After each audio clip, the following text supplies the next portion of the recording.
Hello friends, welcome back to my channel. ನಾವು ಹಿಂದಿನ ವಿಡಿಯೋದಲ್ಲಿ ಚಂದ್ರಕಾಂತ ಕುಸನೂರರವರು ಬರೆದಿರುವಂತಹ ಮನೆ ಎಂಬ ನಾಟಕವನ್ನು ಕುರಿತು ನೋಡಿದ್ವಿ. ಇವತ್ತು ಆ ನಾಟಕದ ಪ್ರಶ್ನೋತ್ತರಗಳು ಯಾವ ರೀತಿ ಎಲ್ಲ ಬರ್ಬೋದು, ಅದಕ್ಕೆ ಯಾವ ರೀತಿ ಉತ್ತರವನ್ನು ಬೇಕು ಅನ್ನೋದನ್ನ ನೋಡ್ತಾ ಹೋಗೋಣ. ಇಲ್ಲಿ ನೀವು ಪಠ್ಯ ಪುಸ್ತಕದಲ್ಲಿ ನೋಡಿದ್ರೆ ಅಭ್ಯಾಸ ಪ್ರಶ್ನೆಗಳು ಅಂತ ಏನು ಕೊಟ್ಟಿರ್ತಾರೆ ಅದನ್ನು ನೀವು ನೋಡಬೇಕಾಗತ್ತೆ. ಇದರಲ್ಲಿ 3 ಪ್ರಶ್ನೆಗಳನ್ನು ಕೊಟ್ಟಿದ್ದಾರೆ ಮನೆ ನಾಟಕದ ಕುರಿತಾಗಿ. ಮನೆ ನಾಟಕದ ವಸ್ತು, ಪಾತ್ರ, ಭಾಷೆಯ ಮಹತ್ವವನ್ನು ವಿವರಿಸಿ ಅಥವಾ ವಿಶದಪಡಿಸಿ ಅಂತ ಹೇಳಿ ಕೇಳಿದ್ದಾರೆ. 2ನೆಯ ಪ್ರಶ್ನೆ ಮನೆ ನಾಟಕದ ಪಾತ್ರ ಚಿತ್ರಣವನ್ನು ಕುರಿತು ಬರೆಯಿರಿ ಅಂತ ಕೇಳಿದ್ದಾರೆ. 3ನೆಯ ಪ್ರಶ್ನೆ ರಾಮಶೆಟ್ಟಿ ಮತ್ತು ಪರಮೇಶ್ವರಪ್ಪನ ಪಾತ್ರಗಳನ್ನು ವಿಶದಪಡಿಸಿ ಅಂತ ಹೇಳಿ ಕೇಳಿದ್ದಾರೆ. ನಾನು ಇಲ್ಲಿ ಒಂದು ಉತ್ತರವನ್ನು ಏನು ಕೊಡ್ತೀನಿ, ಈ ಉತ್ತರ 3 ಪ್ರಶ್ನೆಗಳನ್ನು ಕವರ್ ಮಾಡೋ ರೀತಿಯಲ್ಲಿ ಕಂಪ್ಲೀಟ್ ಡೀಟೇಲ್ ಆಗಿ ಈ ಉತ್ತರ ಇರುತ್ತೆ. ಹಾಗಾಗಿ ನಿಮಗೆ ಒಂದೇ ಉತ್ತರವನ್ನು ನೋಡಿದ್ರೆ 3 ಪ್ರಶ್ನೆಗಳಿಗೂ ಅಲ್ಲೇ ಉತ್ತರ ಸಿಕ್ಬಿಡುತ್ತೆ. ಈ ಪ್ರಶ್ನೆಗೆ ಉತ್ತರವನ್ನು ನಾವು ನೋಡೋದಾದ್ರೆ, ಚಂದ್ರಕಾಂತ ಕುಸನೂರರ ಮನೆ ನಾಟಕದ ವಸ್ತು ಮತ್ತು ವಿಶ್ಲೇಷಣೆಯನ್ನು ಆಧರಿಸಿ ಪಾತ್ರ ಚಿತ್ರಣ ಹೇಗಿದೆ ಅಂತ ಹೇಳಿ ನೋಡೋದಾದ್ರೆ, ಮನೆ ನಾಟಕದ ಪಾತ್ರ ಚಿತ್ರಣ. ಮನೆ ನಾಟಕದಲ್ಲಿ 3 ಪ್ರಮುಖ ಪಾತ್ರಗಳಿದ್ದು ಅವುಗಳೆಂದರೆ ರಾಮಶೆಟ್ಟಿ, ಪರಮೇಶ್ವರಪ್ಪ ಮತ್ತು ಹುಚ್ಚ. ಈ 3 ಪಾತ್ರಗಳು ನಾಟಕದ ವಸ್ತು ಮತ್ತು ಆಶಯವನ್ನು ವಿಭಿನ್ನ ದೃಷ್ಟಿಕೋನಗಳಿಂದ ಬಿಂಬಿಸುತ್ತವೆ. ಮೊದಲನೆಯದಾಗಿ ರಾಮಶೆಟ್ಟಿ ಎಂಬ ಪಾತ್ರವನ್ನು ನಾವು ನೋಡ್ತಾ ಹೋಗೋಣ. ಇಲ್ಲಿ ನಿಮ್ಗೆ 2ನೇ ಪ್ರಶ್ನೆಯನ್ನು ಕೂಡ ಕೇಳಿದ್ದಾರೆ, ರಾಮಶೆಟ್ಟಿ ಮತ್ತು ಪರಮೇಶ್ವರಪ್ಪನ ಪಾತ್ರಗಳನ್ನು ವಿಶದಪಡಿಸಿ ಅಂತ. ಅದಕ್ಕೂ ಕೂಡ ನೀವು ಇದೇ ಉತ್ತರವನ್ನು ಬರೀಬಹುದು. ರಾಮಶೆಟ್ಟಿ ನಾಟಕದ ಪ್ರಮುಖ ಪಾತ್ರಗಳಲ್ಲಿ ಒಬ್ಬ. ಈತನ ಪಾತ್ರವು ಆಸ್ತಿಕ ಮನೋಧರ್ಮ, ಭೋಳತನ ಮತ್ತು ಸಾಂಪ್ರದಾಯಿಕ ಚಿಂತನೆಗಳನ್ನು ಪ್ರತಿನಿಧಿಸುತ್ತದೆ. ಆಸ್ತಿಕ ಮತ್ತು ನಂಬಿಕೆಯುಳ್ಳಂತಹ ಒಬ್ಬ ವ್ಯಕ್ತಿಯಾಗಿರ್ತಾನೆ. ಇವರಿಗೆ ದೇವರ ಬಗ್ಗೆ ನಂಬಿಕೆ ಜಾಸ್ತಿ ಇರುತ್ತೆ. ರಾಮಶೆಟ್ಟಿ ದೈವ ಭಕ್ತನಾಗಿದ್ದು ದೇವರ ಅಸ್ತಿತ್ವ ಮತ್ತು ಪುಣ್ಯ ಪಾಪಗಳಲ್ಲಿ ಆಳವಾದಂತಹ ನಂಬಿಕೆಯನ್ನು ಇಟ್ಟಿದ್ದಾನೆ. ಮನೆ ಕಟ್ಟಿಸುವ ವಿಚಾರದಲ್ಲಿ ದೇವರಿಗೂ ಮನೆ ಬೇಕು, ದೇವರಿಗೆ ಮನೆ ಕಟ್ಟಿಸುವುದು ಪುಣ್ಯದ ಕೆಲಸ ಎಂದು ನಂಬುತ್ತಾನೆ. ಹುಚ್ಚನನ್ನು ದೇವರು ಎಂದು ಭಾವಿಸಿ ಆತನಿಂದ ವರ ಪಡೆಯುವ ಆಸೆಯನ್ನೂ ಇಟ್ಟುಕೊಳ್ಳುತ್ತಾನೆ. ಶ್ರೀಮಂತ ಆದರೆ ವಿನಯಸ್ಥ. ಇವನು ಸ್ಥಿತಿವಂತ ಕುಟುಂಬದಿಂದ ಬಂದವನಾಗಿದ್ದರೂ ತನ್ನ ಶ್ರೀಮಂತಿಕೆಯ ಬಗ್ಗೆ ನಿರಹಂಕಾರದಿಂದ ಇರುತ್ತಾನೆ. ನಮ್ಮಂಥವರ ಹತ್ರ ದುಡ್ಡಿದ್ರ ನಿಮ್ಮಂಥ, ಅಲ್ಲಿ ಸ್ಪೆಲ್ಲಿಂಗ್ ಮಿಸ್ಟೇಕ್ ಆಗಿರುತ್ತೆ, ಚೂರು ಕ್ಷಮಿಸಿ. ನಮ್ಮಂಥವ್ರ ಹತ್ರ ದುಡ್ಡಿದ್ರ ನಿಮ್ಮಂಥ ಸಾಹುಕಾರರಲ್ಲಿ ಹೋಗಬೇಕು ಎಂಬ ಮಾತಿನಿಂದ ಅವನ ವಿನಯ ತಿಳಿಯುತ್ತದೆ. ಭಾವನಾತ್ಮಕ ಮತ್ತು ಸೂಕ್ಷ್ಮ ಮನಸ್ಸನ್ನು ಆತ ಹೊಂದಿದ್ದಾನೆ.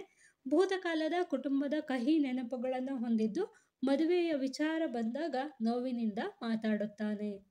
ಹುಚ್ಚನ ಮಾತುಗಳಿಂದ ತಬ್ಬಿಬ್ಬಾಗುತ್ತಾನೆ ಮತ್ತು ಅವನಿಗೆ ನೋವುಂಟು ಮಾಡಿದ್ದಕ್ಕೆ ವಿಷಾದವನ್ನು ಸಹ ವ್ಯಕ್ತಪಡಿಸುತ್ತಾನೆ.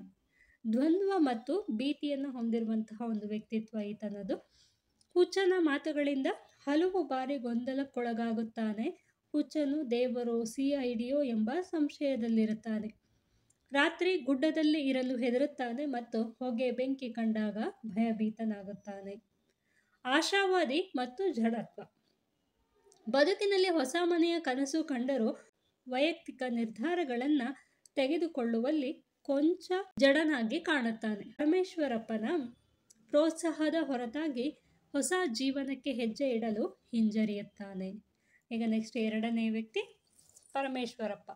ಪರಮೇಶ್ವರಪ್ಪ ನಾಟಕದ ಇನ್ನೊಬ್ಬ ಪ್ರಮುಖ ಪಾತ್ರ. ಈತನ ಪಾತ್ರವು ವೈಚಾರಿಕತೆ, ವಾಸ್ತವಿಕತೆ ಮತ್ತು ವಿಡಂಬನಾತ್ಮಕ ದೃಷ್ಟಿಕೋನವನ್ನು ಪ್ರತಿನಿಧಿಸುತ್ತದೆ. ವೈಚಾರಿಕ ಮತ್ತು ವಾಸ್ತವವಾದಿಯಾಗಿ ಪರಮೇಶ್ವರಪ್ಪ ವೈಚಾರಿಕ ದೃಷ್ಟಿಕೋನವನ್ನು ಹೊಂದಿದ್ದು ಪ್ರತಿಯೊಂದು ವಿಷಯವನ್ನು ತಾರ್ಕಿಕವಾಗಿ ವಿಶ್ಲೇಷಿಸುತ್ತಾನೆ. ದೇವರು, ಧರ್ಮ, ಪುಣ್ಯ ಮುಂತಾದ ಸಾಂಪ್ರದಾಯಿಕ ನಂಬಿಕೆಗಳನ್ನು ವಿಡಂಬಿಸಿ ವಾಸ್ತವ ಬದುಕಿನ ಅರಿವನ್ನುಂಟು ಮಾಡುತ್ತಾನೆ. ದೇವರ ಮನೆನಾ, ದೇವರಿಗೂ ಮನೆ ಬೇಕಾ ಎಂಬ ಪ್ರಶ್ನೆ ಅವನ ವೈಚಾರಿಕತೆಗೆ ಸಾಕ್ಷಿಯಾಗುತ್ತದೆ. ವ್ಯಂಗ್ಯ ಮತ್ತು ಹಾಸ್ಯ ಪ್ರಜ್ಞೆ. ರಾಮಶೆಟ್ಟಿಯ ಭೋಳತನ ಮತ್ತು ನಂಬಿಕೆಯನ್ನು ತನ್ನ ವ್ಯಂಗ್ಯದ ಮಾತುಗಳಿಂದ ತಿದ್ದಲು ಪ್ರಯತ್ನಿಸುತ್ತಾನೆ. ಹುಚ್ಚನ ಮಾತುಗಳನ್ನು ಸಹ ತಾರ್ಕಿಕವಾಗಿ ವಿಶ್ಲೇಷಿಸಲು ಪ್ರಯತ್ನಿಸುತ್ತಾನೆ. ತಿಳುವಳಿಕೆಯುಳ್ಳ ಗೆಳೆಯನಾಗಿರ್ತಾನೆ ರಾಮಶೆಟ್ಟಿಗೆ. ರಾಮಶೆಟ್ಟಿಯ ನೋವುಗಳನ್ನು ಅರ್ಥ ಮಾಡಿಕೊಂಡು ಇನ್ನೊಂದು ಮದುವೆ ಮಾಡಿಕೊಳ್ಳಲು ಪ್ರೇರೇಪಿಸುತ್ತಾನೆ.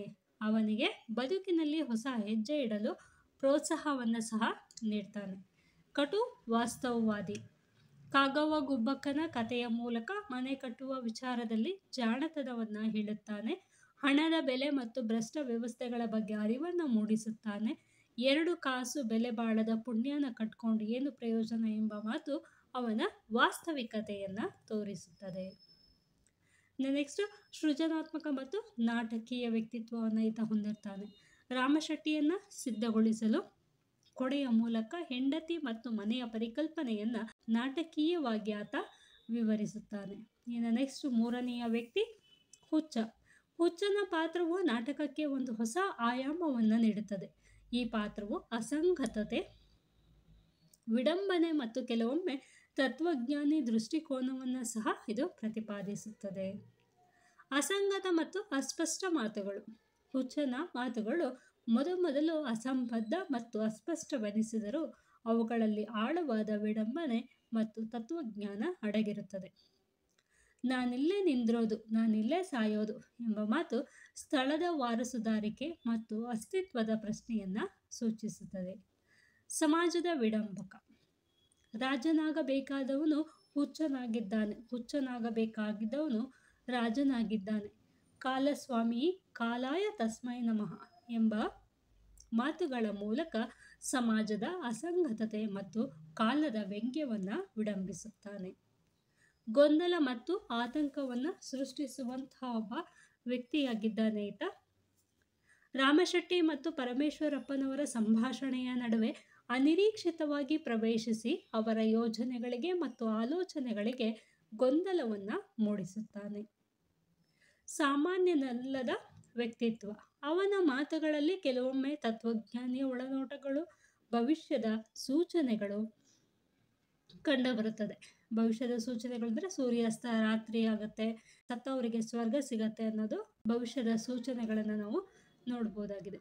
ಇದು ಅವನನ್ನು ಕೇವಲ ಹುಚ್ಚನಾಗಿರದೆ ಒಂದು ಅಜ್ಞಾತ ಶಕ್ತಿ ಅಥವಾ ವಾಸ್ತವದ ಧ್ವನಿಯನ್ನಾಗಿ ಚಿತ್ರಿಸುತ್ತದೆ. ಪ್ರತಿರೋಧದ ಪ್ರತೀಕ. ದುರ್ಬಲರು ತಮ್ಮ ಅಸಹಾಯಕತೆ ಮತ್ತು ಹತಾಶೆಯನ್ನು ವ್ಯಕ್ತಪಡಿಸಲು ಹುಚ್ಚುತನವನ್ನು ಒಂದು ಉಪಾಯವಾಗಿ ಬಳಸಿಕೊಳ್ಳುತ್ತಾರೆ ಎಂಬುದಕ್ಕೆ ಅವನ ಪಾತ್ರ ಸಾಕ್ಷಿಯಾಗಿರುತ್ತದೆ. ಒಟ್ಟಾರೆಯಾಗಿ ಹೇಳುವುದಾದರೆ ಈ 3 ಪಾತ್ರಗಳು ಚಂದ್ರಕಾಂತ ಕುಸನೂರರ ಮನೆ ನಾಟಕದಲ್ಲಿ ಮಾನವನ ಆಸೆಗಳು, ನಂಬಿಕೆಗಳು, ವಾಸ್ತವ ಮತ್ತು ಅಸಂಗತತೆಗಳ ನಡುವಿನ ಸಂಘರ್ಷವನ್ನು ಪರಿಣಾಮಕಾರಿಯಾಗಿ ತೆರೆದಿಡುತ್ತವೆ. ರಾಮಶೆಟ್ಟಿ ಆಸ್ತಿಕ ಮನೋಧರ್ಮದ ಸಂಕೇತವಾದರೆ ಪರಮೇಶ್ವರಪ್ಪ ವೈಚಾರಿಕತೆಯ ಪ್ರತೀಕ. ಹುಚ್ಚನ ಪಾತ್ರವು ಇಬ್ಬರ ನಡುವೆ ಸೇತುವೆಯಾಗಿ ಸಮಾಜದ ವಾಸ್ತವಗಳನ್ನು ಬಿಂಬಿಸುವ ಮೂಲಕ ನಾಟಕಕ್ಕೆ ಒಂದು ವಿಶಿಷ್ಟ ಆಯಾಮವನ್ನು ನೀಡುತ್ತದೆ. ಇಲ್ಲಿ ನಾಟಕದ ಆಶಯವನ್ನು ಏನು ಕೇಳಿಲ್ಲ, ಒಂದು ವೇಳೆ ಕೇಳಿದ್ರೆ ಅಂತ ಬೇಕಾಗ್ಬೋದು ಅಂತ ಹೇಳಿ ಇಲ್ಲಿ ಸ್ವಲ್ಪ ಚಿಕ್ಕದಾಗಿ ಕೊಟ್ಟಿರ್ತೀನಿ. ಚಂದ್ರಕಾಂತ ಕುಸನೂರರ ಮನೆ ನಾಟಕವು ಕೇವಲ ಒಂದು ಮನೆಯ ನಿರ್ಮಾಣದ ಕಥೆಯಾಗಿರದೆ ಮಾನವನ ಅಸ್ತಿತ್ವ, ಬದುಕು, ಸಂಬಂಧಗಳು, ನಂಬಿಕೆಗಳು ಮತ್ತು ವಾಸ್ತವಗಳ ಕುರಿತಾದ ಆಳವಾದ ತಾತ್ವಿಕ ವಿಮರ್ಶೆಯಾಗಿದೆ. ಈ ನಾಟಕದ ಪ್ರಮುಖ ಆಶಯಗಳು ಏನೆಲ್ಲ ಬರುತ್ತೆ ಈ ನಾಟಕದಲ್ಲಿ ಅಂತಂದರೆ, ನಂಬಿಕೆ ಮತ್ತು ವೈಚಾರಿಕತೆಯ ಸಂಘರ್ಷ. ನಾಟಕದ ಕೇಂದ್ರದಲ್ಲಿ ರಾಮಶೆಟ್ಟಿಯ ಆಸ್ತಿಕ ಮನೋಧರ್ಮ ಮತ್ತು ಪರಮೇಶ್ವರಪ್ಪನ ವೈಚಾರಿಕ ದೃಷ್ಟಿಕೋನದ ನಡುವಿನ ಸಂಘರ್ಷವಿದೆ. ರಾಮಶೆಟ್ಟಿ ದೈವಭಕ್ತಿ, ಪುಣ್ಯ ಪಾಪಗಳಲ್ಲಿ ನಂಬಿಕೆಯನ್ನು ಇಟ್ಟುಕೊಂಡರೆ ಪರಮೇಶ್ವರಪ್ಪ ಪ್ರತಿಯೊಂದನ್ನು ತಾರ್ಕಿಕವಾಗಿ, ವಾಸ್ತವಿಕವಾಗಿ ನೋಡುತ್ತಾನೆ. ಈ ಇಬ್ಬರ ನಡುವಿನ ಸಂವಾದವು ಸಮಾಜದಲ್ಲಿ ಹಾಸುಹೊಕ್ಕಾಗಿರುವ ಸಾಂಪ್ರದಾಯಿಕ ನಂಬಿಕೆಗಳು ಮತ್ತು ಆಧುನಿಕ ವೈಜ್ಞಾನಿಕತೆಗಳ ನಡುವಿನ ತೊಳಲಾಟವನ್ನು ಬಿಂಬಿಸುತ್ತದೆ. ನಾಟಕವು ಯಾವುದೇ ಒಂದು ದೃಷ್ಟಿಕೋನವನ್ನು ಸಂಪೂರ್ಣವಾಗಿ ಸರಿ ಅಥವಾ ತಪ್ಪು ಎಂದು ಹೇಳದೆ ಎರಡೂ ದೃಷ್ಟಿಕೋನಗಳ ಮಿತಿ ಮತ್ತು ಪ್ರಾಮುಖ್ಯತೆಯನ್ನು ಎತ್ತಿ ಹಿಡಿಯುತ್ತದೆ. ವಾಸ್ತವ ಮತ್ತು ಭ್ರಮೆಗಳ ಅನಾವರಣ. ಮನೆ ಎನ್ನುವುದು ಕೇವಲ ಕಟ್ಟಡವಲ್ಲದೆ ಮಾನಸಿಕ ನೆಮ್ಮದಿ, ಭದ್ರತೆ ಮತ್ತು ಸಂಬಂಧಗಳ ಸಂಕೇತವಾಗಿದೆ. ರಾಮಶೆಟ್ಟಿ ಕಟ್ಟಲು ಹೊರಟಿರುವುದು ಕೇವಲ ಕಲ್ಲು ಮಣ್ಣಿನ ಮನೆಯಲ್ಲ, ಬದಲಿಗೆ ತನ್ನ ಭೂತಕಾಲದ ನೋವುಗಳಿಂದ ಮುಕ್ತಿ ಪಡೆದು ಭವಿಷ್ಯದಲ್ಲಿ ನೆಮ್ಮದಿ ಕಾಣುವ ಆಶಯ. ಆದರೆ ಪರಮೇಶ್ವರಪ್ಪನ ಮಾತುಗಳು ಮತ್ತು ಹುಚ್ಚನ ಅಸಂಬದ್ಧವಾದಂತಹ ಮಾತುಗಳು ಈ ಆಶ್ರಯದಲ್ಲಿರುವ ಭ್ರಮೆಗಳು ಮತ್ತು ವಾಸ್ತವದ ಕಟು ಸತ್ಯಗಳನ್ನು ಅನಾವರಣಗೊಳಿಸುತ್ತವೆ. ಹಣದ ಮೌಲ್ಯ, ಸಂಬಂಧಗಳ ಸೂಕ್ಷ್ಮತೆ ಮತ್ತು ಜೀವನದ ಅನಿಶ್ಚಿತತೆಗಳನ್ನು ನಾಟಕ ಎತ್ತಿ ತೋರಿಸುತ್ತದೆ. ಸಾಮಾಜಿಕ ಅಸಂಗತತೆ ಮತ್ತು ವಿಡಂಬನೆ. ಹುಚ್ಚನ ಪಾತ್ರವು ನಾಟಕಕ್ಕೆ ವಿಶಿಷ್ಟ ಆಯಾಮವನ್ನು ನೀಡುತ್ತದೆ. ಅವನ ಮಾತುಗಳು ಮೇಲ್ನೋಟಕ್ಕೆ ಅಸಂಬದ್ಧ ಎನಿಸಿದರೂ ಅವುಗಳಲ್ಲಿ ಸಮಾಜದ ಅಸಂಗತತೆಗಳು, ರಾಜಕೀಯ ವಿಡಂಬನೆ ಮತ್ತು ಮಾನವನ ಅಸ್ತಿತ್ವದ ಪ್ರಶ್ನೆಗಳು ಅಡಗಿವೆ. ರಾಜನಾಗಬೇಕಾದವನು ಹುಚ್ಚನಾಗಿದ್ದಾನೆ, ಹುಚ್ಚನಾಗಬೇಕಾಗಿದ್ದವನು ರಾಜನಾಗಿದ್ದಾನೆ ಎಂಬಂತಹ ಮಾತುಗಳು ಸಮಾಜದ ಸ್ಥಿತಿಗತಿಗಳ ಬಗ್ಗೆ ಕಟುವಾದ ವಿಡಂಬನೆಯನ್ನು ಮಾಡುತ್ತವೆ. ಯಾರು ಸರಿ ಯಾರು ತಪ್ಪು ಎಂಬ ಗೊಂದಲವನ್ನು ಹುಚ್ಚನ ಪಾತ್ರವು ಪ್ರೇಕ್ಷಕರಲ್ಲಿ ಮೂಡಿಸುತ್ತದೆ. ಇದು ಬದುಕಿನ ಸಂಕೀರ್ಣತೆಯನ್ನು ಪ್ರತಿಬಿಂಬಿಸುತ್ತದೆ. ಮಾನಸಿಕ ಸಂಕೀರ್ಣತೆ ಮತ್ತು ನಿರ್ಧಾರ ಶಕ್ತಿ. ರಾಮಶೆಟ್ಟಿಯ ಭಾವನಾತ್ಮಕ ಸೂಕ್ಷ್ಮತೆ, ದ್ವಂದ್ವ ಮತ್ತು ಜಡತ್ವವು ಮಾನವ ಮನಸ್ಸಿನ ಸಂಕೀರ್ಣತೆಯನ್ನು ತೋರಿಸುತ್ತದೆ. ಅವನು ಹೊಸ ಜೀವನವನ್ನು ಬಯಸುತ್ತಿದ್ದರೂ ಸ್ವತಃ ನಿರ್ಧಾರಗಳನ್ನು ತೆಗೆದುಕೊಳ್ಳಲು ಹಿಂಜರಿಯುತ್ತಾನೆ. ಪರಮೇಶ್ವರಪ್ಪನ ಪ್ರೋತ್ಸಾಹ ಮತ್ತು ಹುಚ್ಚನ ಮಾತುಗಳು ಅವನ ಮನಸ್ಸಿನಲ್ಲಿ ನಡೆಯುವ ಆಂತರಿಕ ಸಂಘರ್ಷವನ್ನು ಹೆಚ್ಚಿಸುತ್ತವೆ. ಈ ಪಾತ್ರದ ಮೂಲಕ ಬದಲಾವಣೆ ಮತ್ತು ನಿರ್ಧಾರಗಳನ್ನು ತೆಗೆದುಕೊಳ್ಳುವಲ್ಲಿ ಮಾನವ ಎದುರಿಸುವ ಸವಾಲುಗಳನ್ನು ನಾಟಕ ಅನ್ವೇಷಿಸುತ್ತದೆ. ಅಸ್ತಿತ್ವವಾದಿ ಪ್ರಶ್ನೆಗಳು. ಹುಚ್ಚನ "ನಾನಿಲ್ಲೇ ನಿಂದ್ರೋದು, ನಾನಿಲ್ಲೇ ಸಾಯೋದು" ಎಂಬ ಮಾತುಗಳು ಬದುಕಿನ ಅಸ್ತಿತ್ವ, ಸ್ಥಳದ ಮಹತ್ವ ಮತ್ತು ಜೀವನದ ಅಂತ್ಯದ ಕುರಿತು ಆಳವಾದಂತಹ ಪ್ರಶ್ನೆಗಳನ್ನು ಹುಟ್ಟುಹಾಕುತ್ತವೆ. ಮನುಷ್ಯನ ಅಸ್ತಿತ್ವದ ಅರ್ಥ, ಅವನು ಬದುಕುವ ಜಾಗ ಮತ್ತು ಅವನ ಕೊನೆಯ ಕುರಿತಾದ ತಾತ್ವಿಕ ಚಿಂತನೆಗಳನ್ನು ನಾಟಕ ಪ್ರಚೋದಿಸುತ್ತದೆ. ಒಟ್ಟಾರೆಯಾಗಿ ಮನೆ ನಾಟಕವು ಕೇವಲ ಒಂದು ಸ್ಥಳ ಅಥವಾ ಕಟ್ಟಡದ ಬಗ್ಗೆ ಇಲ್ಲದೆ ಮಾನವನ ಆಂತರಿಕ ಲೋಕ ಮತ್ತು ಅವನ ನಂಬಿಕೆಗಳು, ಸಾಮಾಜಿಕ ವಾಸ್ತವಗಳು ಮತ್ತು ಬದುಕಿನ ಅನಿವಾರ್ಯ ಸಂಕೀರ್ಣತೆಗಳ ಕುರಿತು ಗಮನಾರ್ಹವಾದ ಚರ್ಚೆಯನ್ನು ಪ್ರಸ್ತುತಪಡಿಸುತ್ತದೆ. ಇದು ಪ್ರೇಕ್ಷಕರು ತಮ್ಮದೇ ಆದ ನಂಬಿಕೆಗಳು, ಆಸೆಗಳು ಮತ್ತು ಜೀವನದ ಬಗ್ಗೆ ಚಿತ್ರಿಸಲು ಪ್ರೇರೇಪಣೆಯನ್ನು ನೀಡುತ್ತದೆ. ಇನ್ನು ನೆಕ್ಸ್ಟ್ ಸಂದರ್ಭ ಸ್ವಾರಸ್ಯವನ್ನು ನೀಡೋದಾದರೆ, ಇಲ್ಲಿ ಮುಖ್ಯವಾಗಿರುವಂತಹ ಸಂದರ್ಭಗಳು ಎರಡನ್ನು ಮಾತ್ರ ನಾನಿಲ್ಲಿ ವಿವರಣೆಯಾಗಿ ಕೊಟ್ಟಿದ್ದೀನಿ. ಮಿಕ್ಕಿದ್ದು ನೀವೇ ನಿಮ್ಮ ಸ್ವಂತ ವಾಕ್ಯದಲ್ಲಿ ಬರಿಬೋದಾಗಿರುತ್ತೆ. ಮೊದಲನೆಯದು, ಕಾಗೆ ಕಂಡುಬಿಟ್ರೆ ಎಲ್ಲ ನಾಶ ಅಂತ. ಈ ಮೇಲಿನ ವಾಕ್ಯವನ್ನು ಚಂದ್ರಕಾಂತ ಕುಸನೂರರ ಮನೆ ಎಂಬ ನಾಟಕದಿಂದ ಆಯ್ದುಕೊಳ್ಳಲಾಗಿದೆ. ಈ ಮೇಲಿನ ಸಾಲಿನಲ್ಲಿ ಆಧುನಿಕ ಸಂವೇದನೆಯ ಹಿನ್ನೆಲೆಯಲ್ಲಿ ಚಿಂತಿಸುವ ಪರಮೇಶ್ವರಪ್ಪನವರು ಸ್ನೇಹಿತ ರಾಮಶೆಟ್ಟಿಯನ್ನ ಕುರಿತು ಸೂಕ್ಷ್ಮ ವ್ಯಂಗ್ಯವಾಡುತ್ತಾ ಹೇಳಿದ್ದಾರೆ. ಕಾಗೆ ಕಂಡುಬಿಟ್ರೆ ಅದು ಬಿದ್ರೆ ಆಗಿದೆ ಕಾಗೆ ಕಂಡುಬಿಟ್ರೆ ಎಲ್ಲ ನಾಶ ಎಂಬ ನಂಬಿಕೆ ಎಷ್ಟು ಅಸಂಬದ್ಧವಾದುದು ಎಂಬುದನ್ನು ನಾಟಕಕಾರರಲ್ಲಿ ಸೂಚ್ಯವಾಗಿ ಹೇಳುತ್ತಾರೆ. ಇದರ ಮೂಲಕ ದೇವರು, ಧರ್ಮ, ಕರ್ಮ ಮುಂತಾದ ಮೌಲ್ಯಗಳನ್ನು ಆಧುನಿಕ ಸಂವೇದನೆಯ ಹಿನ್ನೆಲೆಯಲ್ಲಿ ಪ್ರಶ್ನಿಸುವ ನಾಟಕದ ಉದ್ದೇಶ ಇದಕ್ಕೆ ಪೂರಕವಾಗಿದೆ. ಭೌತಿಕ ನಷ್ಟಕ್ಕೆ ಅಲೌಕಿಕ ಕಾರಣಗಳನ್ನು ನೀಡುವ ಜನಸಾಮಾನ್ಯರ ಪ್ರವೃತ್ತಿಯನ್ನು ಇದು ವಿಡಂಬಿಸುತ್ತದೆ. ಒಟ್ಟಾರೆಯಾಗಿ ಕಾಗೆ ಕಂಡುಬಿದ್ರೆ ಎಲ್ಲ ನಾಶ ಅಂತ ಎಂಬ ಸಾಲು ಚಂದ್ರಕಾಂತ ಕುಸನೂರರ ಮನೆ ನಾಟಕದಲ್ಲಿ ಭಾಷೆಯ ಮೂಲಕ ಬೌದ್ಧಿಕ ಸಂವಾದವನ್ನು ಹುಟ್ಟುಹಾಕುವ ಒಂದು ಪ್ರಮುಖ ಘಟಕವಾಗಿದೆ. ಇದು ಅಸಂಗತ ಸಂವೇದನೆಯನ್ನು ಪ್ರತಿಬಿಂಬಿಸುತ್ತಾ ನಂಬಿಕೆ ಮತ್ತು ವಾಸ್ತವದ ನಡುವಿನ ವ್ಯತ್ಯಾಸವನ್ನು ಪರಿಣಾಮಕಾರಿಯಾಗಿ ತೋರಿಸುತ್ತದೆ. ಇನ್ನು ಎರಡನೆಯದು, ನಾನು ಮಹಾರಾಜ, ನನ್ನ ಅಭಿಷೇಕಕ್ಕೆ ದೇವತೆಗಳು ಆಕಾಶದಿಂದ ಅಮೃತ ಸುರಿಸುತ್ತಿದ್ದಾರೆ. ಈ ಮೇಲಿನ ವಾಕ್ಯವನ್ನು ಚಂದ್ರಕಾಂತ ಕುಸನೂರರ ಮನೆ ಎಂಬ ನಾಟಕದಿಂದ ಆಯ್ದುಕೊಳ್ಳಲಾಗಿದೆ. ಮಳೆಯಲ್ಲಿ ತೊಯ್ದು ಕುಳಿತ ಹುಚ್ಚನು ತನ್ನನ್ನು ಮಹಾರಾಜನಂತೆ, ಮಳೆಯನ್ನು ದೇವತೆಗಳು ಸುರಿಸಿದ ಅಮೃತದಂತೆ ಭಾವಿಸಿಕೊಳ್ಳುವ ಮೂಲಕ ವಾಸ್ತವ ಮತ್ತು ಭ್ರಮೆಯ ನಡುವಿನ ತೀವ್ರ ವೈರುಧ್ಯವನ್ನು ತೋರಿಸುತ್ತಾನೆ. ಇದು ಅವನ ಅತೃಪ್ತ ಆಸೆಗಳು ಮತ್ತು ದುಃಖಮಯ ಸ್ಥಿತಿಯ ಸಂಕೇತವಾಗಿದ್ದು ನಾಟಕದ ದುರಂತದ ಧ್ವನಿಗೆ ಪೂರಕವಾಗಿದೆ. ನಾಟಕವು ಹುಚ್ಚನ ಈ ಮಾತುಗಳೊಂದಿಗೆ ಕೊನೆಗೊಳ್ಳುತ್ತದೆ. ಈ ಮಹಾಪರ್ವದಲ್ಲಿ ನನ್ನ ಪ್ರಜೆಗಳಿಗೆ ಸುಖ ದೊರಕಲಿ, ಅವರು ಸುಖದಿಂದ ಬಾಳಲಿ. ಇದು ಅವನ ಮಾನಸಿಕ ಸ್ಥಿತಿಯ ಪರಾಕಾಷ್ಠೆ.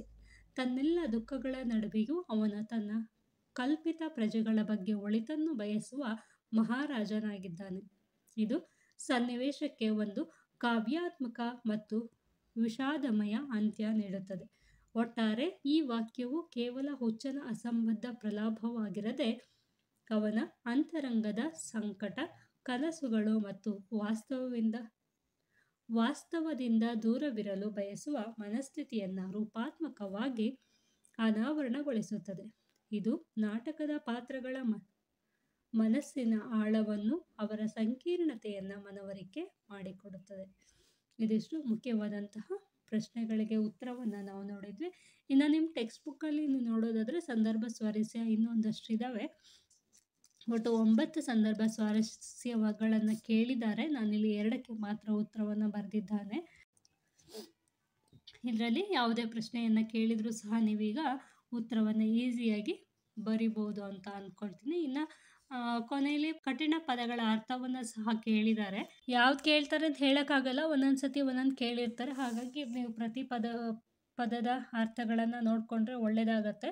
ಇಲ್ಲಿ ನಾನು ಹಾಗೆ ಬಾಯಲ್ಲಿ ಹೇಳ್ಬಿಡ್ತೀನಿ. ಬಡಿಗೆ ಅಂತಂದರೆ ಕೋಲು, ಸೀಮೆ ಅಂದರೆ ಪ್ರಾದೇಶಿಕತೆ ಅಥವಾ ಒಂದು ಪ್ರದೇಶ, ಹವೆ ಅಂತಂದರೆ ಗಾಳಿ, ಗುಬ್ಬಿ ಅಂದರೆ ಅದೊಂದು ರೀತಿಯ ಪಕ್ಷಿ ಆಗಿರುತ್ತೆ, ಪುಟ್ಟ ಹಕ್ಕಿ, ಪಗಡಿ ಅಂದರೆ ದಾಳ, ಪಗಡಿ ಅಂದರೆ ದಾಳ, ಆಸಾಮಿ ಅಂದರೆ ಮನುಷ್ಯ, ಅದನ್ನು ಆಡು ಭಾಷೆಯಲ್ಲಿ ಬಳಸುವಂತಹ ಒಂದು ಪದ. ಆಸಾಮಿ ಮನುಷ್ಯ ಅಥವಾ ವ್ಯಕ್ತಿ.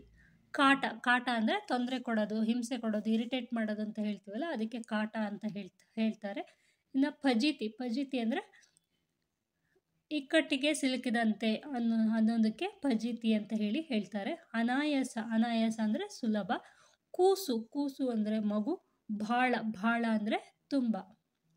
ಭಾಳ ಬಿಸಿಲೈತಿ ಅಂತ ಹೇಳ್ತಾರಲ್ಲ ಬಯಲುಸೀಮೆ ಕಡೆಯಲ್ಲಿ, ಅದು ಭಾಳ ಅಂತಂದರೆ ತುಂಬ ಬಿಸಿಲಿದೆ ಅನ್ನೋದಕ್ಕೆ ಅವರು ಭಾಳ ಅಂತ ಬಳಸ್ತಾರೆ. ಚಿತೆ ಅಂತಂದರೆ ಹೆಣ. ಇದನ್ನು ಚಿತೆ ಅನ್ನೋದು ಒಂದು ಕೇಳ್ಬೋದು. ಚಿತೆ ಅಂದರೆ ಹೆಣ. ಹಚ್ಚಿ ಅಂದರೆ ಹುಚ್ಚಿ. ಓಕೆ, ಇದಿಷ್ಟು ಈ ನಾಟಕದಲ್ಲಿ ಬರುವಂತಹ ಮುಖ್ಯ ಪ್ರಶ್ನೆ ಉತ್ತರ. ಈ ನಾಟಕದಲ್ಲಿ ಸಂಪೂರ್ಣವಾಗಿ ನಾನು ಯಾವುದನ್ನು ವಿಶ್ಲೇಷಣೆಯನ್ನು ಮಾಡಿಲ್ಲ, ಮುಖ್ಯವಾಗಿ ಬರಬಹುದಾದಂಥ ವಿಚಾರವನ್ನು ಮಾತ್ರ ನಿಮಗೆ ಹೇಳಿದ್ದೀನಿ. ಹಾಗೆಯೇ ಪ್ರಶ್ನೆಗೆ ಉತ್ತರವನ್ನು ಕೊಟ್ಟಿರೋದ್ರಿಂದ ಸಹ ನಿಮಗೆ ಯಾವುದೇ ಪ್ರಶ್ನೆಯನ್ನು ಕೇಳಿದರೆ ಉತ್ತರ ಬರೆಯೋದಕ್ಕೆ ಈಸಿ ಆಗುತ್ತೆ ಅಂತ ಅಂದ್ಕೊಂಡಿದ್ದೀನಿ. Thank you for watching. Keep watching. Take care. Bye.